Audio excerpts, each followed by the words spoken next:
지난주 성경 읽기는 열왕기상과 잠언서였었습니다. 성경을 함께 읽고 계시는 분들이 지난주에도 구약이 어렵습니다라고 말씀하시면서 특히 열왕기서는 읽어도 모르겠습니다, 그런 말씀들을 하셨습니다. 그렇습니다. 열왕기서는 참 어렵습니다. 그런데 열왕기서만큼이나 어려운 책이 또 있습니다. 바로 고전들입니다.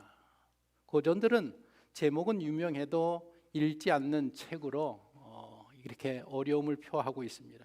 사람들이 고전이 좋은 책인지 알면서도 쉽게 읽지 못하는 이유는 일단 분량이 많고 또 읽어도 내용이 어렵기 때문에 고전을 잘 읽지 않습니다. 그래서 고전을 읽는 방법이 있습니다.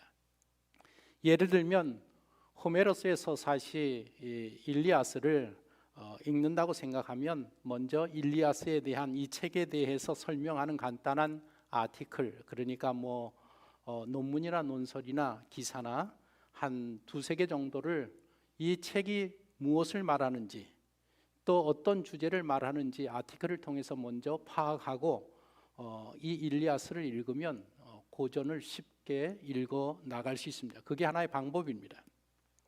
열왕기서도 그렇습니다. 먼저 열왕기서의 내용이 무엇인지, 왜 기록했는지, 이 열왕기서가 무엇을 이야기하고 싶은지를 먼저 알고 열왕기서를 읽으면 쉬워집니다.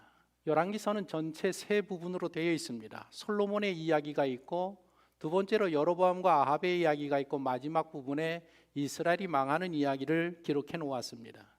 열왕기가 말하고 싶은 그 내용이 무엇인가 하면 왜 이스라엘이 망하게 되었는가, 이 점을 이 열왕기서가 우리들에게 말하고 싶어 합니다. 이 내용들을 우리가 파악하고 성경을 읽으면 좀 열왕기서가 읽기가 쉬워질 겁니다. 오늘은 지난주 성경 읽기 부분 중에서 솔로몬이 많은 이방 여인들과 결혼한 내용을 가지고 말씀을 함께 나누려고 합니다.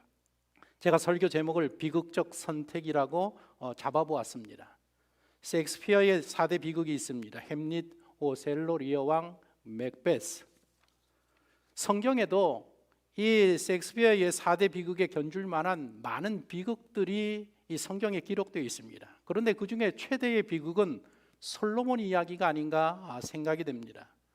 솔로몬은 지금까지 살았던 가장 위대한 사람 중에 한 사람입니다. 다윗의 아들로 이스라엘의 세 번째 왕이 되었습니다. 그가 집권할 때 온 나라 온 백성들이 열렬히 환영하고 기뻐했습니다. 권력을 잡은 후에는 재빨리 경쟁자들을 다 진압했습니다. 최대 영토를 소유했고 강력한 국방력을 갖추었습니다. 놀랄 정도로 부유했습니다. 값을 매길 수 없는 수많은 보석들과 은금을 소유했습니다. 많은 무역상들과 투자자들이 세계 도처에서 이스라엘로 몰려들었습니다. 그는 철학자였고 시인이었고 동식물학자였었고 건축가였습니다. 고대 불가사의 중 하나인 예루살렘 황금 성전을 솔로몬이 건축을 했습니다. 지혜의 사람이었고 기도의 사람이었습니다. 그런데 이런 솔로몬이 이방 여인들과 결혼함으로 비극의 주인공이 됩니다. 1000명에 달하는 여인들과 결혼합니다. 당시 왕들은 여러 명의 아내를 두는 것이 관례였었습니다. 하지만 솔로몬은 최고치를 뛰어넘었습니다. 하나님이 율법에 금하는 이방 여인들과 결혼하고 그녀들을 사랑했습니다. 본문 1절을 보십시오. 솔로몬 왕이 바로의 딸 외에 이방의 많은 여인을 사랑하였으니 곧 모압과 암몬과 에돔과 시돈과 헷 여인이라. 왜 이방 여인들을 사랑했을까? 분명한 한 가지 사실은 정치적 동맹을 위해서 결혼했다라는 것입니다. 주변의 모든 왕들이 솔로몬을 좋아했습니다. 사윗감으로 부족함이 없었습니다. 다윗의 아들이었고 인물이 좋고 성격도 좋고 머리도 좋고 가문도 좋고 재벌에 준하는 그런 집안이었었고 권력도 가지고 있었습니다. 솔로몬을 사위로 삼아서 손해볼 일이 전혀 없었습니다. 솔로몬은 초강대국 이집트 공주와 결혼하면서 뒷배가 든든해졌습니다. 국방에 대한 걱정이 사라졌습니다. 그 이후에 그는 정치, 경제, 사회, 문화, 외교, 교육, 무역, 건설에 매진합니다. 치세 40년 중에 20년 절반을 건축에 매진할 정도로 그렇게 여유가 있었습니다. 나라는 점점 더 부강해져 갔습니다. 이렇게 솔로몬의 치세 가운데 부국 강병에 성공했지만 솔로몬은 왕으로서 지켜야 될 4가지 하나님의 규례들을 계속해서 지키지 않고 있었다라는 사실입니다. 우리가 계속해서 요즘 함께 생각하고 있는 부분인데, 왕들은, 이스라엘 왕들은 4가지 규례가 있습니다. 첫 번째가 병마를 많이 두지 말라. 하지만 솔로몬은 이웃 나라에서 많은 말들을 사들여서 병마를 많이 두었습니다. 성경에 보니까 병거의 말 외양간이 4만이었었다고 합니다. 병거를 보관하는 그 방이 4만 개가 있었고 마병만 12,000명을 두었다라고 했습니다. 두 번째로 아내를 많이 두지 말라고 했습니다. 하지만 정실 외에 후궁이 700명이었었고 첩이 300명이었었습니다. 1000명이 넘는 아내를 두었습니다. 아마 고대뿐만 아니라 오늘날도 마찬가지인 것 같습니다. 최근에 시진핑 총서기관이 공산당 간부들을 모아놓고 대단히 꾸짖었다고 합니다. 뭐라고 이야기했는가 하면, 당신들은 술자리에서 죽지 않으면 침대에서 죽을 것이다. 중국이 개방한 뒤에도 여전히 정부 고위 관료들과 돈 많은 남성들이 여러 여성들을 거느리고 있다는 것입니다. 심지어는 정부 고위 관료 중에는 2사람의 관료가 한 여성을 정부로 두고 서로 함께 사는 그런 일들까지도 지금 이 시대에 일어나고 있다는 것입니다. 그런 일들이 사회 논란이 되니까 시진핑이 대놓고 질책을 했다라고 이야기를 하고 있습니다. 우리나라는 어떻습니까? 서울시장, 부산시장 내노라는 정치인들이 여성 문제로 이 나라가 얼마나 시끄러웠습니까? 정치권만 그러겠습니까? 세 번째로 자신을 위해 은금을 많이 쌓아두지 말라고 했습니다. 국가를 위해서 은금을 많이 쌓아두지 말라는 그런 말이 아닙니다. 왕 개인을 위해서 은금을 많이 쌓아두지 말라고 경고를 했습니다. 하지만 솔로몬은 은금을 많이 쌓아두었습니다. 10장 23절에 보면 솔로몬 왕의 재산이 세상 그 어느 왕보다 크다라고 기록을 하고 있습니다. 그리고 마지막 네 번째, 율법을 읽고 배우고 성심을 다해서 지키라고 했는데 이것도 지키지 않았습니다. 솔로몬은 철학자였고 시인이었었고 동식물학자였었고 지혜의 사람이었습니다. 잠언을 3000개나 말하고 노래를 1005편을 지었고 식물도감, 동물도감, 조류도감을 지었습니다. 많은 연구와 공부와 저술 활동을 펼친 왕입니다. 전도서를 보면 하늘 아래에서 행하는 모든 일을 연구하며 살폈다라고 기록을 하고 있습니다. 하지만 정작 하나님의 말씀을 필사하고 읽고 배우고 성심을 다해 지키는 일에는 소홀했다라는 것입니다. 이처럼 하나님께서 왕에게 요구하시는 일들에 대해서는 소홀해하고 있다는 것입니다. 솔로몬은 열심히 일했지만 하나님 앞에서는 하나님이 주신 사명에 대해서는 직무유기를 하고 있었던 것입니다. 가깝게 지내는 존경하는 목사님과 엊그저께 제가 통화를 했습니다. 이 목사님은 코로나19가 발생하면서 작년에 바쁘게 사역하던 교회 사역을 굉장히 바쁘게 하셨는데 모든 사역들을 다 내려놓고 산으로 올라가셨습니다. 캄다운하는 시간을 시작하셨습니다. 예배 마치고 월요일 날 산으로 올라가셔서 금요일까지 기도원에 올라가는 게 아니라 산에 올라가십니다. 금요일까지 산에 계시면서 산에서 홀로 기도하셨습니다. 1년 동안 영하 10도 이하로 내려가는 그 추위에도 텐트를 쳐놓고 산에서 쭉 기도를 하시다가 내려오셔서 설교를 하시고, 지금은 이제 산에 얼마나 가십니까 했더니 일주일에 이틀만 올라가고 요즘은 이제 신방을 시작하셨노라고 말씀을 하셨습니다. 이런저런 이야기를 하면서 제게 말씀하시기를 이번에 기도하면서 하나님 앞에 말씀을 들은 내용들에 대한 이야기를 저에게 들려주셨습니다. 하나님이 3가지를 말씀하시더랍니다. 한국 교회가 강도의 소굴이 되었다. 두 번째로는 교회가 직무유기하고 있다. 세 번째로는 교회가 돈에 미쳐 있다. 그래서 하나님께서 더 이상 견딜 수가 없어서 정화 작업을 시작하셨노라고. 그래서 제가 코로나 때문에 한국 교회가 이제는 바닥을 치지 않았습니까? 말씀을 드렸더니 no, 아직 바닥까지 가지 않았다라는 겁니다.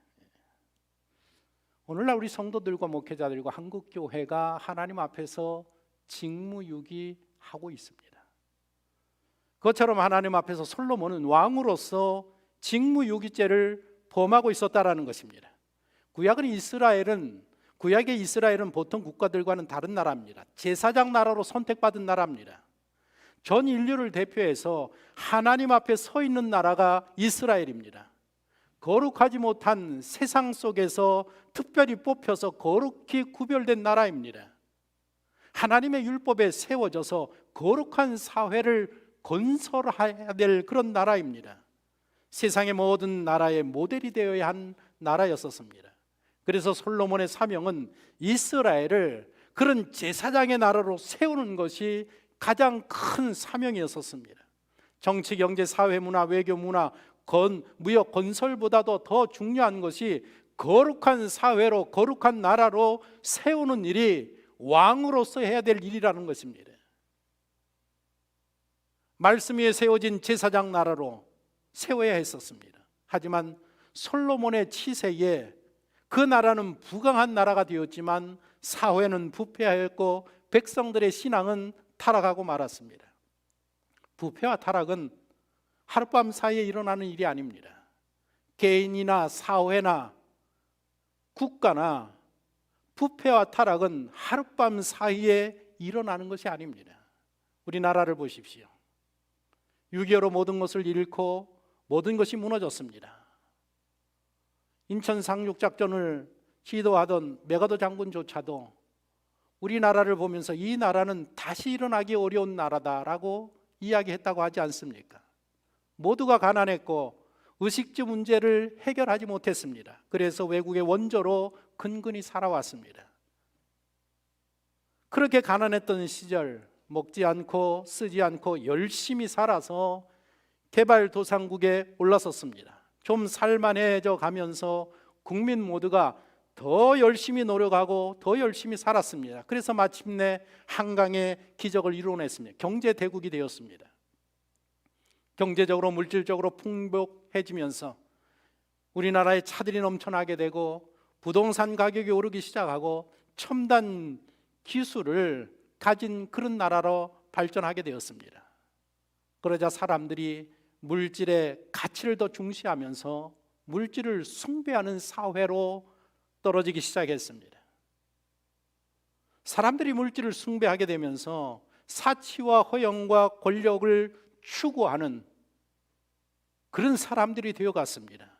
그것들을 차지하기 위하여서 온갖 바르지 못한 일들을 다 행했습니다. 그러는 가운데 이 사회의 윤리와 도덕이 저급해지고 무너져가기 시작했습니다. 윤리와 도덕이 무너져가기 시작하면서 이제는 타락한 성적 문화가 만연한 그런 나라가 되고 말았습니다. 솔로몬 시대 이스라엘은 최고의 후한기 전성기를 누렸습니다. 하지만 이내 도덕성이 부패하고 타락하면서 그 나라는 몰락의 길을 걷게 됩니다. 솔로몬 이후 그 아들 르호보암 때에 남북으로 갈립니다. 하지만 성경은 이스라엘이 남부로 갈리게 된 그 주 원인이 솔로몬이었었다라고 지적을 하고 있습니다.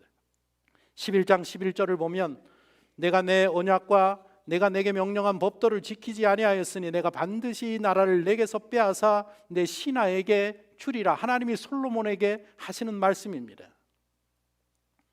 솔로몬이 공사를 진행할 때에 이 여로보암이라는 청년을 보니까 너무 성실하고 너무 신실해서 기특해서 그를 공사의 감독자로 세웠습니다. 결국에 그 여로보암이 이스라엘의 12지파 중에서 10지파를 차지하게 되고 아들 르호보암이 2지파를 차지하면서 솔로몬의 죄 때문에 이스라엘이 남북으로 갈리게 됩니다. 그리고 남북이 모두 우상 숭배에 빠지게 되면서 몰락의 길을 걷다가 멸망하고 맙니다. 이스라엘이 왜 멸망하느냐? 솔로몬 때문입니다. 솔로몬이 이방 여인들을 사랑한 것이 원인이 되어서 멸망하게 됩니다. 이스라엘의 멸망 원인은 성적 타락에 있었다라는 것입니다. 노아가 살던 창도 시대도 그렇게 무너졌습니다. 하나님의 아들들이 성적 타락함으로써 멸망하고 말았습니다. 아브라함이 살던 족장 시대도 그렇게 무너졌습니다. 소돔과 고모라가 왜 멸망합니까? 성적 타락 때문에 멸망했습니다. 솔로몬의 왕정 시대도 그렇게 무너졌습니다. 이스라엘이 멸망한 것은 성적 타락 때문이었었다라는 것입니다. 오늘 본문이 이런저런 많은 이야기를 하는 것 같아도 본문이 하는 이야기가 뭔가 하면 성적 타락에 대한 이야기를 하고 있는 것입니다. 1절을 다시 보십시오. 솔로몬 왕이 바로의 딸 외에 이방의 많은 여인을 사랑하였으니, 이방의 많은 여인을 사랑했다라고 했습니다. 여기 이방이라는 단어를 어떤 성경은 이상한이라는 단어로 번역하고 있습니다. 이상함이라는 것은 성격이 아니라 다양성을 말합니다. 성적인 측면을 함축한 그런 단어입니다. 솔로몬이 다양한 성적 취향을 가진 여인들을 사랑했다라는 것을 암시하고 있습니다. 솔로몬이 기록한 전도서들을 쭉 보면 그런 부분들을 우리가 감지해낼 수 있습니다. 보십시오. 전도서 1장 14절에 기록하기를 내가 해 아래에서 행하는 모든 일을 보았노라. 2장 8절 인생들이 기뻐하는 처첩들을 많이 두었노라. 무엇이든지 내 눈이 원하는 것은 내가 금하지 아니하며 무엇이든지 내 마음이 즐거워하는 것을 내가 막지 아니하였으니 먹고 즐기는 일을 누가 나보다 더 해보았으랴. 솔로몬이 왜 이방 여인들을 사랑했을까? 수많은 이스라엘 여인들을 놔두고 왜 외국 여성들을 사랑했을까? 정치적인 목적을 가지고 결혼하고 사랑한 것은 분명한 사실입니다. 하지만 그것이 전부가 다가 아니었다라는 것입니다. 이방 여인들의 다양한 그 성적인 매력이 한몫을 했음을 알 수가 있습니다. 만일 단순히 정치적인 목적이라고 하면 1,000명의 여인까지는 필요가 없습니다. 이 솔로몬이 사랑한 이 수많은 이방 여인들이 어떤 여인들이었었느냐? 그 여인들의 나라와 그 여인들의 종교를 살펴보면 알 수 있습니다. 이들 1,000명의 이방 여인들은 어디서부터 왔느냐? 위로는 메소포타미아 그 지역에 있는 나라에서 내려왔고, 그 밑으로는 이집트에서부터 올라왔고, 그 중간에 가나안이라는 팔레스타인 지역의 이방 여인들과 결혼을 했습니다. 그리고 스바 여왕이 방문한 것을 보면 이집트보다 더 아래에 있었던 그쪽에서도 이방 여인들이 올라와서 솔로몬과 결혼을 했습니다. 그녀들이 섬기던 신들이 무엇인가 하면 아스다롯, 밀검, 그모스, 몰록이라고 오늘 본문에서 이야기하고 있습니다. 그 외에도 많은 신들이 있었지만 대표적인 신들만 언급을 했습니다. 첫 번째 아스다롯이라는 가나안 신은 가나안인들이 섬기던 성의 여신이었었습니다. 섹스의 여신이었었습니다. 본문에서 거론하는 이 신들은 정력을 강력하게 표시하는 그런 신들이었었다라는 것입니다. 레위기서 18장을 보면 이 아스다롯, 밀검, 그모스, 몰록을 섬기는 가나안 사람들의 성문화를 우리가 알게 됩니다. 그들 사회는, 이 신들을 섬기던 가나안 사회는 동성애와 근친 상간이 보편적으로 행해지던 그런 문화였었습니다. 예를 들어 아브라함 조카 롯이 살던 소돔성의 경우를 보십시오. 동성애와 근친 상간을 아무것도 아닌 것으로 취급하고 있습니다. 심지어는 신앙인의 가정, 롯의 딸들조차도 그런 성문화에 물들어 있었습니다. 문화의 심장에는 종교가 있습니다. 가나안 종교를 보면 가나안 문화를 알 수 있습니다. 가나안 문화는 성적으로 대단히 문란하고 타락한 문화였었던 것입니다. 솔로몬은 그런 성적으로 타락한 문화 속에 완전히 물들어 있는 여인들을 아내로 삼았습니다. 그리고 그녀들을 사랑했습니다. 1000명이나. 솔로몬은 이방 여인들과 결혼하였고 성적인 유혹에 넘어갔고 거짓 종교에 연루되게 됩니다. 솔로몬이 무너진 이유는, 이스라엘이 무너진 이유는 결국에 성적 타락이었었다는 것입니다. 인류의 모든 시대가 왜 멸망했느냐? 마지막에 성적 타락으로 멸망하고 말았다라는 것입니다.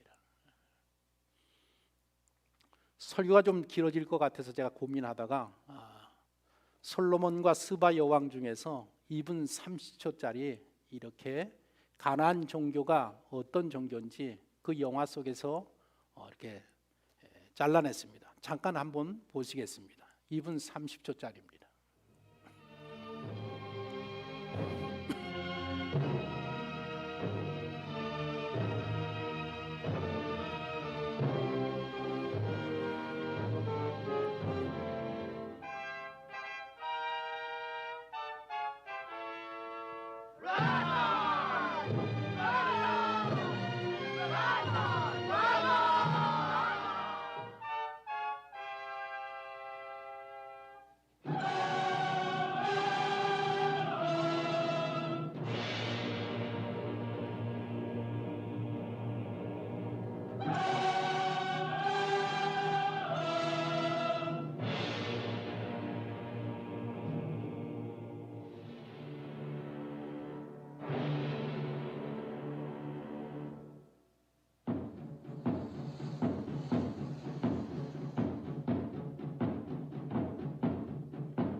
가나안의 종교는 저 예배 형식이 저렇게 예배를 드리면서 그 성전에 있는 여사제들과 함께 몸을 섞는 섹스를 하는 그것이 그 예배의 한 과정입니다.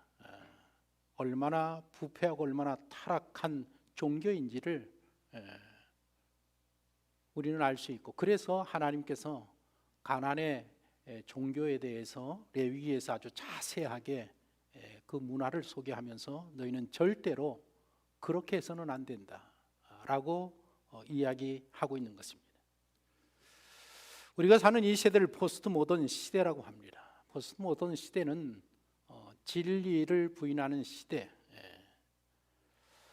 만일 이 시대가 무너진다고 하면 성적으로 그 문제 때문에 결국에는 무너지게 될 겁니다. 앞으로 한국교회가 직면하게 될 문제 중에 하나가 성 정체성에 대한 문제입니다. 우리나라는 현재 법적으로 동성간 성행위를 제한하거나 처벌하고 있지는 않습니다. 동성애가 자유인 국가입니다. 그렇다고 해서 동성 간의 결혼을 인정하고 있는 국가도 아닙니다. 우리나라 대법원 헌법재판소는 동성애 성행위는 일반인들에게 혐오감을 유발하고 선량한 성도덕 관념에 반하는 행위로 평가를 하고 있습니다. 그런데 이런 평가에 맞지 않는 법조항이 국가인권위원회 법에 들어가게 되면서 사회 분위기가 달라지기 시작했습니다. 동성애를 반대하는 행위가 잘못된 차별 행위로 인식되기 시작했다라는 것입니다. 2001년에 이미경, 정대철, 이인기 의원이 이 세 명의 의원이 발의된 국가위원회 법안을 심의하면서 그 문제를 법제사법위원회의 법률안으로 입안했습니다. 그리고 그해 5월에 국가위원회 법으로 제정이 되었습니다.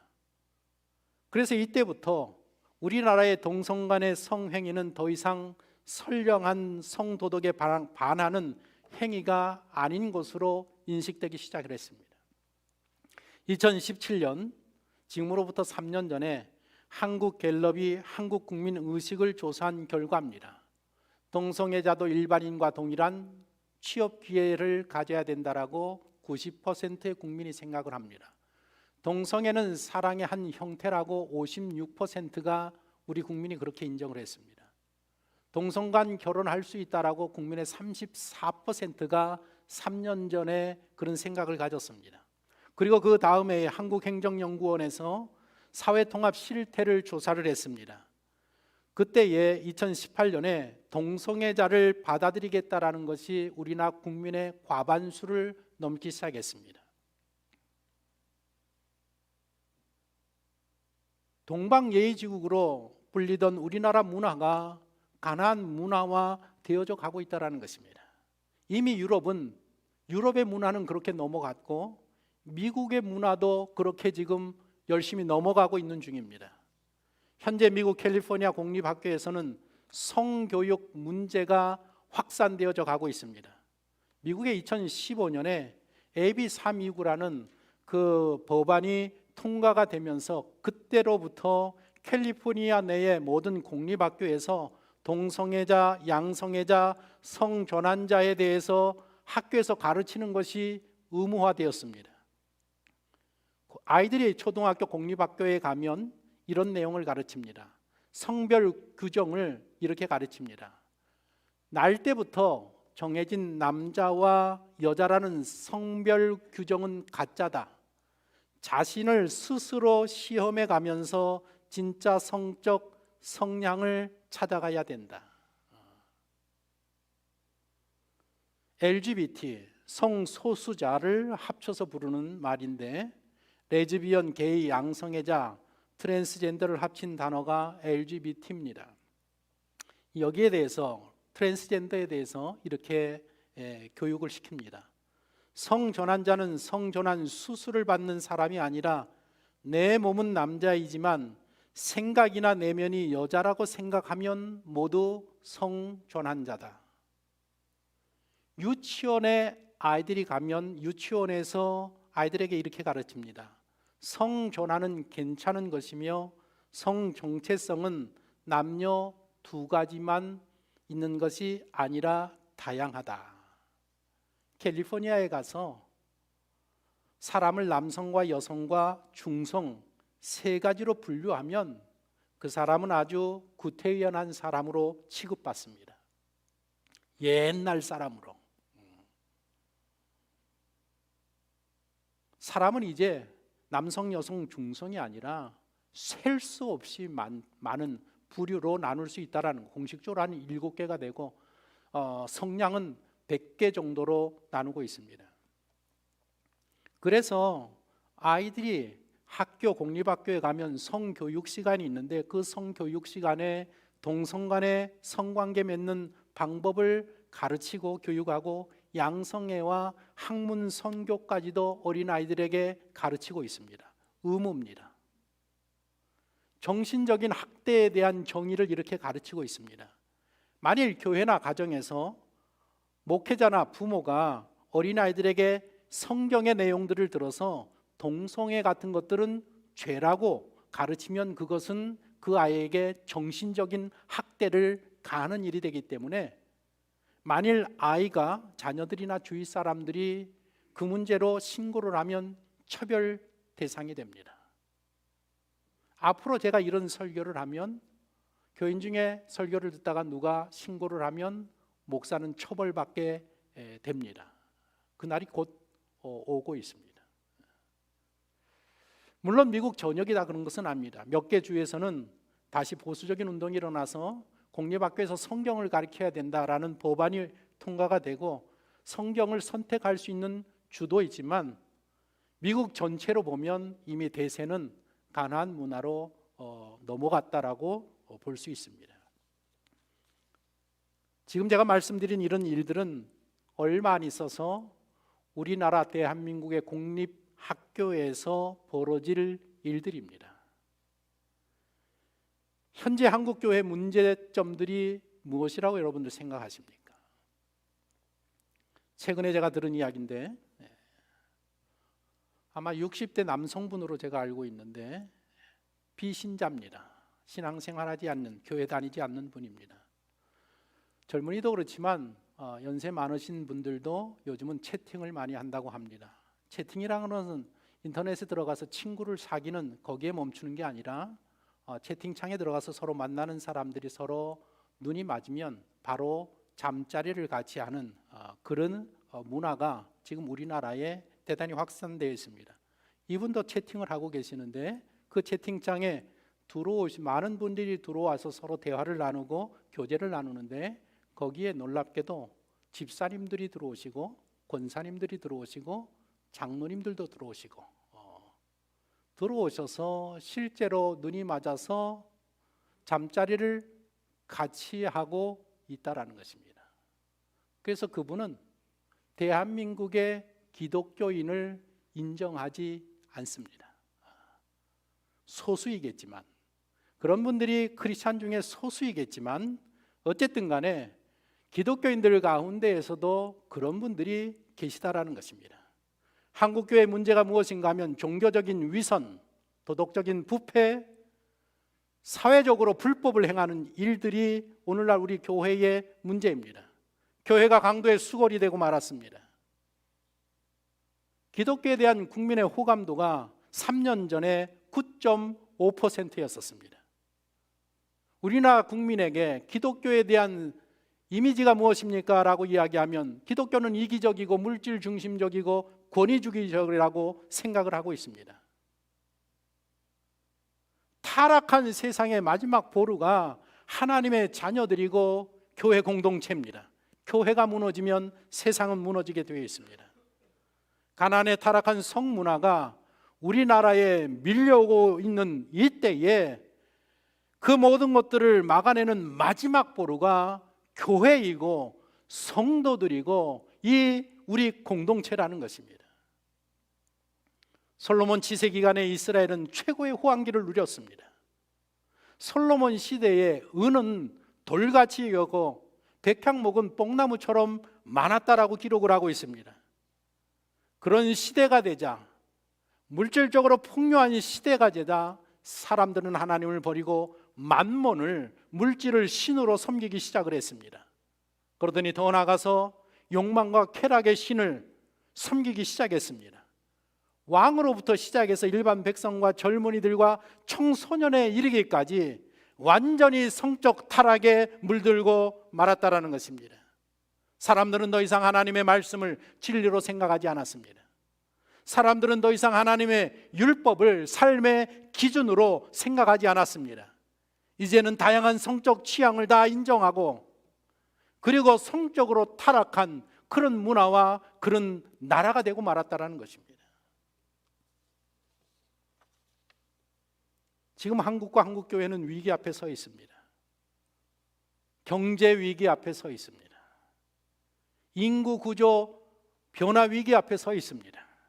그리고 빠른 세상 변화 위기 앞에 서 있습니다. 그리고 세속 문화 위기 앞에 서 있습니다. 경제 위기, 인구 구조 위기, 빠른 세상의 위기, 변화의 위기, 세속의 위기, 이 네 위기 앞에 한국 사회와 한국 교회가 서 있는데 이 네 가지 위기 가운데 그나마 우리가 막아낼 수 있는 것은 마지막 세속 문화의 위기입니다. 성도들만큼은 건전한 성문화를 유지해야 하는 것입니다. 잠언 20장 27절에 이런 말씀이 있습니다. 사람의 영혼은 여호와의 등불이라. 사람의 깊은 속을 살피느니라. 사람의 영혼은 여호와의 등불이니라. 섹스에 해당하는 히브리 원어들 가운데 하나가 영혼을 섞는 것이라는 그런 뜻이 있습니다. 이 성이라는 것은 원래 하나님의 아이디어입니다. 이 성을 통해서 남자와 여자가 육체적인 연합을 할 뿐만 아니라 영적인 연합까지도, 영혼의 연합까지도 하기 위한 아이디어가 하나님의 생각이었었습니다. 그리고 성은 인간을 창조하신 후에 우리 인간들에게 주신 하나님의 선물입니다. 하나님이 주신 좋은 선물입니다. 그런데 하나님이 주신 그 좋은 선물을 신으로 삼고 섬기고 예배하기 시작하면 우리의 인생은 황폐하게 되고 무너지기 시작합니다. 인생이 깨어져 나가기 시작하고, 가정이 깨어져 나가기 시작하고, 자녀들이 깨어져 나가기 시작하고, 사회와 국가가, 인류가 깨어져 나가면서 지옥의 문을 열게 되는 것입니다. 오늘날 일반인들에게 불륜과 혼의 정사들은 이렇게 시작이 된다고 합니다. 직장 동료가, 그냥 가깝게 지내는 직장 동료가 칭찬하는 그런 말에서부터 시작이 된답니다. 그리고 가벼운 미소를 던집니다. 은연중에 나누는 그런 암시적인 동작들로부터 우리 편한 친구로 지냅시다 라는 이런 요청에서부터 불륜과 혼의 정사가 시작이 된다는 것입니다. 우리나라의 학생의 경우들도 있습니다. 지금 3층에서 우리 학생들이 설교를 듣고 있습니다. 지금 겨우 10대인데 인터넷의 음란 동영상을 습관적으로 보면서 거기에서 헤어나오지 못하는 그런 문제 때문에 자포자기한 상태에 빠진 10대들이 우리나라에 너무 많다라는 것입니다. 쾌락의 식은 우리들에게 성을 통해서 만족과 행복을 약속합니다.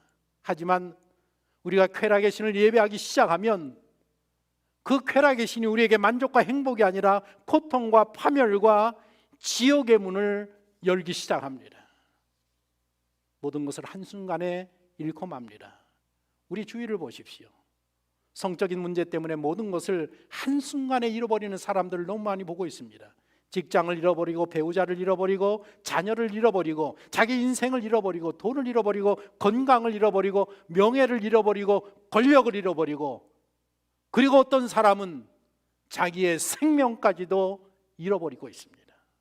한순간에 자기의 인생이 지옥으로 변하고 맙니다. 사람들은 솔로몬에 대해서 궁금해합니다. 목사님, 솔로몬은 그러면 회개했습니까? 솔로몬은 구원 받았습니까? 솔로몬은 천국에 갔습니까? 감사하게도 예스, 구원 받고 천국에 갔습니다. 어떻게 알 수 있습니까? 증거들이 있습니다. 다윗이 성전을 건축하고 계획했을 때에 하나님이 너는 건축할 수 없다.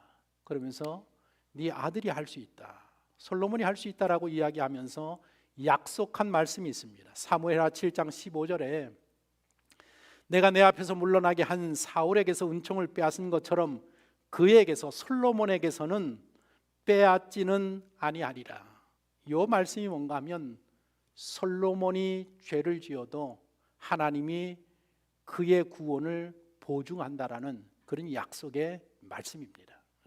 두 번째로는 솔로몬서를 쭉 읽어보면 솔로몬이 철저하게 자기의 그 잘못된 성적인 타락한 부분들을 깨닫고 하나님 앞에 회개하고 자기 같은 그런 실수를 범하지 말라고 청년들에게 이야기하는 말씀을 남기고 있습니다. 전도서 11장 10절입니다. 청년들 잘 들어보십시오. 젊은이여, 젊을 때에 젊은 날을 즐겨라. 내 마음과 눈이 원하는 길을 따라라. 다만 내가 하는 이 모든 일에 하나님의 심판이 있다는 것만은 알아라. 내 마음의 걱정과 육체의 고통을 없애라. 혈기왕성한 청춘은 덧없이 지나가기 때문이다. 젊을 때에 너는 너의 창조주를 기억하여라. 이 말씀을 보면 솔로몬은 말년 죽기 전에 자기의 잘못을 철저하게 깨닫고 회개하고 하나님 앞에 섰음을 발견하게 됩니다. 그리고 세 번째, 복음서를 읽어보면 예수님께서 이 솔로몬에 대해서 이야기할 때에 이 구원의 역사 가운데 중요한 위치를 차지하고 있는 그 사람이 솔로몬이라는 생각을 하고 있었고, 솔로몬에 대한 언급들을 하는 말씀들이 있습니다. 그리고 마지막 네 번째, 구원은 하나님을 향한 우리의 사랑이 아니라 우리를 향한 하나님의 사랑으로 구원받는다라는 것입니다. 우리가 하나님을 사랑해서 구원받는 게 아니라 하나님이 죄인인 나를 사랑해서 그 하나님의 사랑으로 구원을 받는다. 우리 죄를 위해서 십자가에서 죽으실 만큼 우리를 사랑하시는 그 예수님의 사랑을 가지고 우리가 천국에 간다라는 것입니다. 그래서 솔로몬은 자신의 그 성적인 타락, 죄를 지었지만 깨닫고 회개하고 하나님의 사랑과 은혜로 구원함을 받았다라는 것입니다.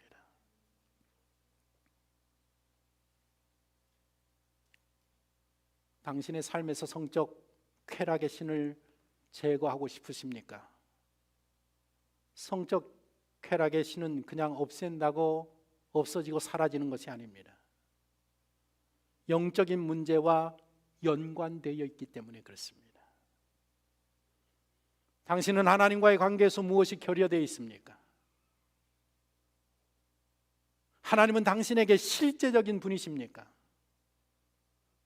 하나님께서 매일 당신과 함께 하고 계심을 느끼고 계십니까? 유혹에 몰려올 때에 하나님은 당신의 생각 어디쯤에 서 계십니까? 하나님께서 당신을 구할 능력을 갖고 계시다라는 것을 진심으로 믿고 계십니까?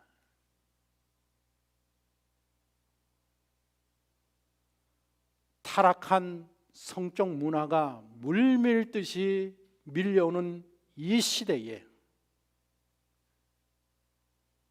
바른 선택을 하고 바른 길을 걸어가고 거룩한 가정을 유지하기 위해서는 당신의 마음에 하나님의 말씀을 가득하게 채워야 합니다. 하나님의 말씀으로 가득 채워야 합니다. 그리고 가득 찬 그 하나님의 말씀이 능력을 발휘할 수 있도록, 살아 역사할 수 있도록 기도하기를 쉬지 말아야 합니다. 그리고 복음의 빛을 밝히는 삶을 사셔야 합니다. 그러면 당신을 새롭게 하시는 하나님의 능력의 역사가 당신을 통해 나타나게 될 줄로 믿습니다. 기도하겠습니다.